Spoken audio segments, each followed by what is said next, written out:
يا صباح الفل، يا صباح السعادة، يا صباح الحلويات كلها. عملت لكم البسطرمة للناس اللي سألتني بتتعمل ازاي، نزلتها لكم تاني. تفتكروا هغير طريقتي ولا لأ؟ طب ما تيجوا نشوف الفيديو ونشوف احنا عملنا الحلويات دي كلها ازاي. بسطرمة ولا مش بسطرمة بقى دي، ايه رأيكم؟ حاجة كده عظمة وفخامة. انا مش قادرة اتكلم، بس برضه هكمل معاكم الفيديو. انا عندي هنا عرق، والعرق ده كان بقاله فترة عندي ومصممة ان انا اعمله. زي ما انتم شايفين كده بسطرمة، ده عرق صغير مش كبير. لما تروحي تجيبيه من عند الجزار قولي له عايزه عرق تربيانكو. انا جبته زي ما انتم شايفين كده، حطيت له ملح خشن، ملح البحر. لما باجي اعمل مخلل او بعمل اي حاجه بعمل لها كده خليله، بحط ملح البحر. ده ملح خشن. مسكت العرق بتاعي من فوق لتحته كده زي ما انتم شايفين، مليته ملح. جبت بقى عندي المصفى، ما نفعتش معايا، قمت جايبه بقى الصفايه دي كده، حطيت تحتيها بلاستيكه، وحطيت بلاستيكه مليانه ميه تصفي لي العرق بتاعي دوت من كل الميه اللي فيه. بعد ما قعد معايا 24 ساعة صفى المَيّة اللي فيه خالص، جِبت كده السكينة بتاعتي وعملت له كده ثقب أو خُرم، وجِبت دبارة دخيت عادي خالص وأنا عملت دبارة، إن أنا يعني أعلّقه عشان يتهوى معايا 24 ساعة تاني. أنا كده هاحطه في المطبخ، حطيه في أي مكان فيه تهوية بس بعيد عن البلكونة والحشرات. علّقته في المطبخ كده وحطيت تحتيه بلاستيك عشان برضه هينزّل مَيّة تاني لمدة 24 ساعة. يبقى حطيناه في الملح وهو مضغوط 24 ساعة، وتاني 24 ساعة وإحنا معلّقينه. بعد 24 ساعة جِبت قرن فلفل أو قرنين، وهنا راس توم، دي راس ونُص. هامسكهم كده وفي الكبة بتاعتي أنا بشرت نُص زي ما أنتم شايفين، نُص التوم بتاعي أنا بشرته، والنُص التاني أنا يعني حطيته كده يتفرم في الكبة، بيدّي طعم حلو أوي وكده وريحة أحلى. تمام. جِبت بقى عندي هنا من كل حاجة معلقة ونُص بابريكا، كزبرة، كمون، شطة، فلفل أسود، ملح، كبيبة صيني. وعندي هنا دي الحلبة المصرية بتاعتنا، جبتها وطحنتها ونزّلت كده منها معلقتين، زي ما أنتم شايفين كلّهم كده في الكبة.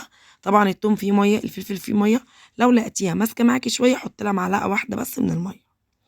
زي ما أنتم شايفين طحنتها كويس جدًا، وجِبت بقى العرق بتاعي كده بعد ما نشف خالص، نفّضت من عليه الملح، وهامسك واحدة واحدة. الخلطة حلوة معايا وما شاء الله عليها، مش هتحتاج أي حاجة خالص لو مشيتوا بالتفاصيل اللي أنا قُلت لكم عليها. واحدة واحدة بقى كده، مش هاخلّي أي خُرم صغنّن كده من العرق يبان منّي، عشان لو أنا سِبت أي مكان صغير كده باين من العرق، العرق ده هيبوظ منّي.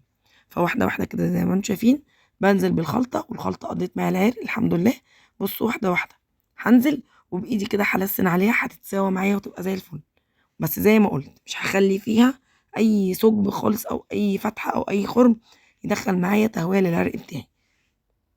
زي ما أنتم شايفين بقى كده، هاقعّد بقى البسطرمة دي بعد ما تخلص قد إيه، لو إحنا في الصيف وفي الدنيا هوا جامد أو كده، هتاخد معاكِ من أسبوع ل10 أيام. أنا قعدت معايا 12 يوم أو 13 يوم. زي ما أنتم شايفين خلصت معايا خالص، باقول لكم عملتها وزي الفل كده زي ما أنتم شايفين. هاسيبها بقى في مكان فيه تهوية، أنا سِبتها على الشباك بتاع البلكونة من جوّه، وبالليل خالص بادخّلها تاني المطبخ.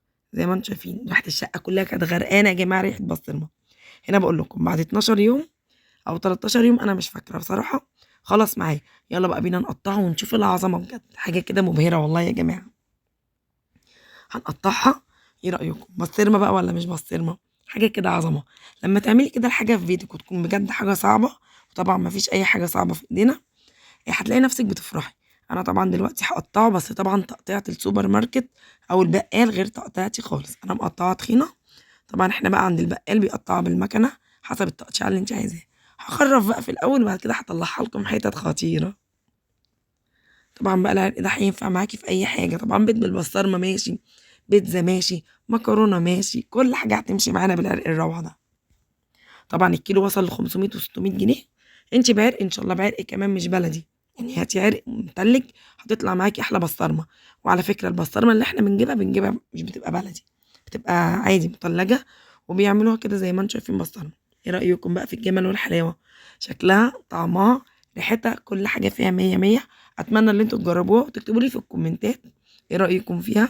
وقوموا يالّا بقى كده واشتروا عرق حلو على قد حالكم، مش لازم يكون عرق كبير، واعملوه بسطرمة كده زي ما أنا ما عملتها، وادعوا لي دعوة حلوة من قلبكم ليّا.